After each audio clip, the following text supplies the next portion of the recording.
সময় ৭২-এ আপনাদের সবাইকে স্বাগতম। আগামী সংসদের অধিবেশন বাতিল করল রাষ্ট্রপতি শাহাবুদ্দিন চুপ্পু। রাষ্ট্রপতির নির্দেশে জামাতের আমির এবং নাহিদ ইসলামকে গ্রেপ্তার।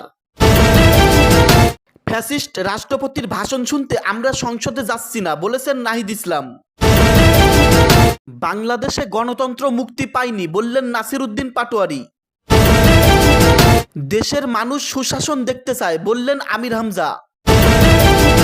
বিরোধী দলের সংসদ সদস্যদের নিয়ে বৈঠকে জামাতের আমির। সংসদে রাষ্ট্রপতির ভাষণ দেওয়ার অধিকার নেই, বললেন তাহের। এভাবে ডেপুটি স্পিকার নিতে চায় না, বললেন গোলাম পরোয়ার। স্পিকারের চেয়ার খালি রেখে শুরু হবে অধিবেশন, বললেন তারেক রহমান। আমি জনগণকে বিনা পয়সায় সেবা দিতে বাধ্য, বললেন হাসনাত আব্দুল্লাহ। সর্বশেষ জানবেন, রাষ্ট্রপতিকে অমান্য করায় রাষ্ট্রপতি এবার কঠিনভাবে হুঙ্কার দিচ্ছেন, বিপদে পড়ে গেছেন জামাত এবং এনসিপি। এতক্ষণ শুনলেন সংবাদ শিরোনাম, এখন শুনবেন বিস্তারিত। বিরোধী দলের সংসদ সদস্যদের নিয়ে বৈঠকে জামাতের আমির। বাংলাদেশ জামাত ইসলামের আমির ও জাতীয় সংসদের বিরোধী দলীয় নেতা ডক্টর শফিকুর রহমানের সভাপতিত্বে দলটির সংসদ সদস্যদের নিয়ে বৈঠকে বসেছেন। বুধবার 11 মার্চ জাতীয় সংসদ ভবনের বিরোধী দলীয় নেতার কক্ষে এ বৈঠক শুরু হয়েছে। জামাত ইসলামের এক বার্তায় এ তথ্য জানানো হয়েছে। এতে বলা হয়েছে, কিছুক্ষণ আগে বাংলাদেশ জামাত ইসলামের আমির জাতীয় সংসদের বিরোধী দলীয় নেতা ডক্টর শফিকুর রহমানের সভাপতিত্বে জাতীয় সংসদ ভবনের বিরোধী দলীয় নেতার কক্ষে জামাত ইসলামের সংসদ সদস্যদের নিয়ে বৈঠক শুরু হয়েছে। বৈঠকের শেষে উপস্থিত সাংবাদিকদের উদ্দেশ্যে ব্রিফ করা হবে। ত্রয়োদশ জাতীয় সংসদের প্রথম অধিবেশনে আগামীকাল বৃহস্পতিবার 12 মার্চ শুরু হচ্ছে। তবে এতে কে সভাপতিত্ব করবেন তা এখনও নির্ধারণ হয়নি। নতুন স্পিকার ও ডেপুটি স্পিকার কে হচ্ছেন সে সিদ্ধান্তও আসেনি। জুলাই সনদ অনুযায়ী প্রধান বিরোধী দল জামাত ইসলামী ডেপুটি স্পিকার দেবে কিনা তাও নির্ধারণ হয়নি। সংসদে রাষ্ট্রপতির ভাষণ দেওয়ার অধিকার নেই, বললেন তাহের। জামাত ইসলামের নায়েবে আমির ডক্টর সৈয়দ আবদুল্লাহ মোহাম্মদ তাহের বলেছেন, রাষ্ট্রপতি ফ্যাসিস্টের দোসর, সংসদে তার ভাষণ দেওয়ার অধিকার নেই। বুধবার 11 মার্চ দুপুরে সংসদের বিরোধী দলের এমপিদের নিয়ে বৈঠক শেষে তিনি এ মন্তব্য করেন। তাহের বলেন, অধিবেশনে এ রাষ্ট্রপতির ভাষণ দেওয়ার কোনো অধিকার নেই, কিন্তু বিএনপি কী কারণে এ কাজটি করছে তা বোধগম্য নয়। সংসদে ডেপুটি স্পিকার পদ নিয়ে তিনি বলেন, অধিবেশনে ডেপুটি স্পিকারের বিষয়ে বিরোধী দলের একটি আলোচনা হয়েছে। প্রস্তাব আসার পর সিদ্ধান্ত জানানো হবে। এর আগে জামাত ইসলামের আমির ও জাতীয় সংসদের বিরোধী দলীয় নেতা ডক্টর শফিকুর রহমানের সভাপতিত্বে দলটির সংসদ সদস্যদের বৈঠক করে 11 দলীয় জোটের নির্বাচিত সংসদ সদস্যরা আসন্ন সংসদ অধিবেশনে বিরোধী দলের নোটিশ, মুলতবি প্রস্তাব ও সাধারণ আলোচনার বিষয়বস্তু কী হবে তা নিয়েও বৈঠকে চূড়ান্ত সিদ্ধান্ত নেওয়া হয়। উল্লেখ্য, ত্রয়োদশ জাতীয় সংসদের প্রথম অধিবেশন বৃহস্পতিবার 12 মার্চ শুরু হচ্ছে। তবে এতে কে সভাপতিত্ব করবেন তা এখনও নির্ধারণ হয়নি। নতুন স্পিকার ও ডেপুটি স্পিকার কে হচ্ছেন সে সিদ্ধান্তও আসেনি। জুলাই সনদ অনুযায়ী প্রধান বিরোধী দল জামাত ইসলামী ডেপুটি স্পিকার দেবে কিনা তাও নির্ধারণ হয়নি। এভাবে ডেপুটি স্পিকার নিতে চায় না, বললেন গোলাম পরোয়ার। বাংলাদেশ জামাত ইসলামের সেক্রেটারি জেনারেল মিয়া গোলাম পরোয়ার বলেছেন, সংসদ অধিবেশন শুরু হলে সংস্কার ও জুলাই সনদ নিয়ে আলোচনা হবে, সংবিধান সংস্কার পরিষদ নিয়ে আলোচনা হবে। এভাবে ডেপুটি স্পিকার নিতে চায় না। জুলাই সনদের প্রশ্ন আগে নিষ্পত্তি হতে হবে। বুধবার 11 মার্চ সংসদ ভবনে 11 দলের সংসদীয় বৈঠকে একথা বলেন তিনি।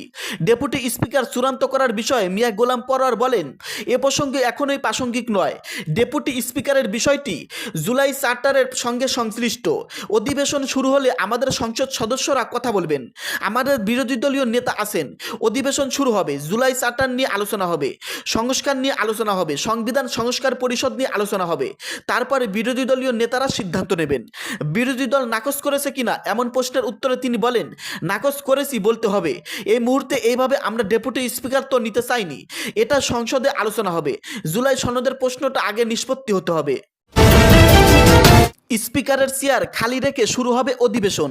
ত্রয়োদশ জাতীয় সংসদের স্পিকার ও ডেপুটি স্পিকার পদে প্রার্থী চূড়ান্ত করার ভার সংসদ নেতা ও প্রধানমন্ত্রী তারেক রহমানের উপর ছেড়ে দিয়েছে বিএনপির সংসদীয় দল। বুধবার জাতীয় সংসদ ভবনে সরকারি দলের সংসদ সদস্যদের বৈঠকে সংসদ নেতাকে এ তথ্য দেওয়া হয়। বৈঠক শেষে জাতীয় সংসদের এলডি হলে আয়োজিত এক সংবাদ সম্মেলনে একথা জানান জাতীয় সংসদের চিফ হুইপ নুরুল ইসলাম। আগামীকাল বৃহস্পতিবার বেলা 11টায় শুরু হবে ত্রয়োদশ জাতীয় সংসদের অধিবেশন। বৈঠকের শুরুতে স্পিকার ও ডেপুটি স্পিকার পদে নির্বাচন হবে। চিফ হুইপ জানান, আগামীকাল স্পিকারের চেয়ার খালি রেখে অধিবেশনের কার্যক্রম শুরু হবে। শুরুতে একজন পবিত্র কোরআন তেলাওয়াত করবেন। এরপর সংসদ নেতা এই সভায় সভাপতিত্ব করার জন্য কোনো একজন জ্যেষ্ঠ নেতার নাম প্রস্তাব করবেন। কোনো একজন সংসদ সদস্য তার সমর্থন করবেন। তারপর ওই সদস্য যার নাম প্রস্তাব করা হবে সভাপতিত্ব করবেন। নুরুল ইসলাম বলেন, স্পিকার ও ডেপুটি স্পিকার নির্বাচনের ক্ষেত্রে আমরা সংসদ নেতাকে দায়িত্ব দিয়েছি, সিদ্ধান্ত তিনি দেবেন। আগামীকাল আমরা জানতে পারবো। চিফ হুইপ জানান, অন্তর্বর্তী সরকারের সময় জারি করা 133টি অধ্যাদেশ আগামীকাল সংসদে উপস্থাপন করা হবে। এগুলো যাচাই বাছাই করার জন্য আগামীকালের বৈঠকে একটি বিশেষ কমিটি গঠন করা হবে। সেই কমিটিতে সরকারি দলের পাশাপাশি বিরোধী দলের সদস্যরাও থাকবেন। সংবিধান অনুযায়ী সদস্যদের প্রথম অধিবেশনে বসার 30 কর্মদিবসের মধ্যে অধ্যাদেশগুলোকে আইনে রূপান্তরের বাধ্যবাধকতা রয়েছে। তা না হলে এগুলো স্বয়ংক্রিয়ভাবে বাতিল হয়ে যাবে। প্রথম বৈঠকে স্পিকার নির্বাচনের পর অধিবেশন 20 মিনিটের জন্য মুলতবি রেখে নতুন স্পিকারের শপথ অনুষ্ঠিত হবে। রাষ্ট্রপতির শপথ পাঠ করাবেন। এরপর নতুন স্পিকারের সভাপতিত্বে ডেপুটি স্পিকার নির্বাচন ও অন্যান্য কার্যক্রম পরিচালিত হবে। অস্থির হওয়া যাবে না, এক মাসেই সব পরিবর্তন সম্ভব নয় বললেন দুদু। বাংলাদেশ এখন এক ক্লান্তিকাল অতিক্রম করছে উল্লেখ করে বিএনপির ভাইস চেয়ারম্যান শামসুজ্জামান দুদু বলেছেন, অস্থির হওয়া যাবে না, এক মাসেই সব পরিবর্তন সম্ভব নয়, তাই সবাইকে ঐক্যবদ্ধভাবে সজাগ থেকে সরকারের পাশে থাকতে হবে। বিগত সরকারের আমলে নির্যাতনের কথা উল্লেখ করে শামসুজ্জামান দুদু বলেন, দীর্ঘ 17 বছর ধরে ফ্যাসিবাদের বিরুদ্ধে লড়াই করে নির্যাতন, গুম, মামলা ও হামলার শিকার হতে হয়েছে গণতন্ত্রপন্থীদের। তবে খালেদা জিয়া ও বর্তমান প্রধানমন্ত্রী তারেক রহমানের নেতৃত্বে আন্দোলন সফল হয়েছে এবং ফ্যাসিবাদকে দেশ থেকে বিতাড়িত করা সম্ভব হয়েছে। তিনি বলেন, 24-এর আন্দোলনে যারা শহীদ হয়েছেন এবং বুকের রক্ত দিয়ে জীবন উৎসর্গ করেছেন তাদের প্রতি শ্রদ্ধা ও ভালোবাসা জানাই। একই সঙ্গে তাদের আত্মার মাগফিরাত কামনা করেন তিনি। বাংলাদেশ এখন অনেক চ্যালেঞ্জের মুখে রয়েছে উল্লেখ করে শামসুজ্জামান দুদু বলেন, অতীতে সরকার ব্যাংক খাতকে ব্যাপকভাবে লুটপাট করেছে, বিপুল পরিমাণ অর্থ বিদেশে পাচার করা হয়েছে। গত 2 বছরে অন্তর্বর্তী সরকারের সময় সেসব পাচার হওয়া অর্থ দেশে ফেরত আনার ব্যাপারে প্রত্যাশা ছিল। বিশ্বব্যাপী পরিচিত মোহাম্মদ ইউনূস এক্ষেত্রে ভূমিকা রাখতে পারবেন বলে আশা করা হয়েছিল, কিন্তু সেই অর্থে দেশে ফিরিয়ে আনা সম্ভব হয়নি।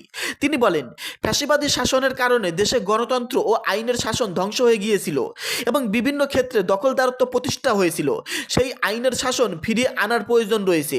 সরকার শেষ হয়ে গেছে একথা বলা যাবে না উল্লেখ করে শামসুজ্জামান দুদু বলেন, যারা গণতন্ত্রের পক্ষে লড়াই করেছে এবং বিভিন্ন সংগঠন ত্যাগ স্বীকার করেছে তাদের সজাগ থাকতে হবে এবং পরস্পরের সঙ্গে সম্পৃক্ত থাকতে হবে। তিনি বলেন, প্রধানমন্ত্রী তারেক রহমান এরই মধ্যে জনগণের কাছে দেওয়া প্রতিশ্রুতি বাস্তবায়নের উদ্যোগ নিয়েছেন। ঈদের আগেই ফ্যামিলি কার্ড কর্মসূচি চালু করা হয়েছে, ইমাম মুয়াজ্জিনদের জন্য ভাতা ঘোষণা করা হয়েছে এবং শুধু মুসলিম উপাসনালয় নয়, অন্য ধর্মীয় প্রতিষ্ঠানের প্রতিনিধিরাও এ সিদ্ধান্তে অংশীদার হবেন। একইভাবে কৃষক কার্ড ও স্বাস্থ্য কার্ড চালুর উদ্যোগ নেওয়া হয়েছে বলে তিনি উল্লেখ করেন। সংগঠনের সভাপতি গিয়াসউদ্দিন খোকনের সভাপতিত্বে অনুষ্ঠানে উপস্থিত ছিলেন ন্যাশনাল লেভেল পার্টির চেয়ারম্যান লায়ন ফারুক রহমান। এছাড়া কৃষকদের সাবেক দপ্তর সম্পাদক SK সাদি, দেশ বাঁচাও মানুষ বাঁচাও আন্দোলনের সভাপতি KM রাকিবুল ইসলাম রিপন। দর্শক, এতক্ষণ শুনলেন আপনারা গুরুত্বপূর্ণ প্রতিবেদন।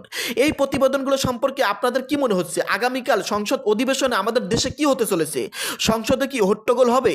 দর্শক, এ সম্পর্কে আপনাদের ব্যক্তিগত মতামত ভিডিওর কমেন্টে লিখে অবশ্যই জানিয়ে দিবেন। সকলেই ভালো থাকবেন, দেখা হবে নতুন কোনো ভিডিও নিয়ে।